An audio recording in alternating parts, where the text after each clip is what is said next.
Quill for HRN, HorseRacingNation.com, with Maryland Jockey Club oddsmaker Frank Carulli, who just performed his Swan song, laying the morning line odds for the 130th running of the Preakness Stakes.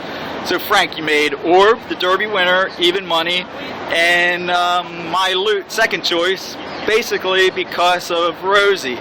Now, if Rosie wasn't on, would it tip the scales? Fourth favorite. Fourth favorite. Yeah. Okay. So, based on that, how do you assess as an odds maker making the line that you did?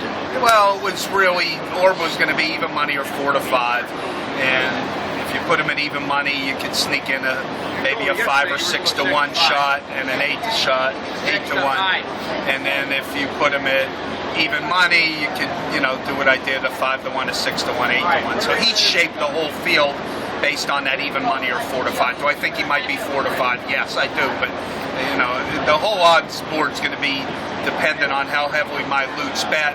Departing will get bet. Golden Cent should be 6-8 range, and we'll see. So I often wondered, as the odds maker, you're hanging up your morning line pencil and paper, and you're heading off to retirement.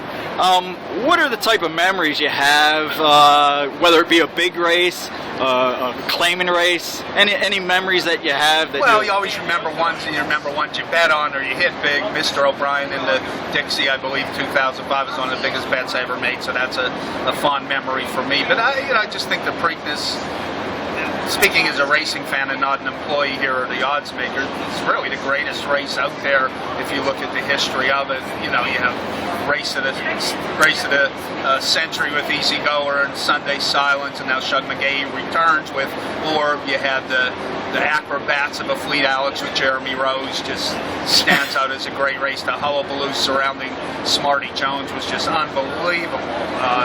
Memories of that, how many people came for that, and then of course the tragedy with Barbaro and the hush that fell over the place. It was like watching a silent movie race with no sound other than the announcer's call. It was unbelievable. And the Preakness, we deserve a Preakness museum, and I hope they really make strides, and I hope that's on the list of things to do down the road, because I think it belongs. Well, that's great. Thanks a lot for your time, Frank. Best of luck in your retirement endeavors, and I know you were always the hardest person on yourself when it came to making a morning line, and it showed.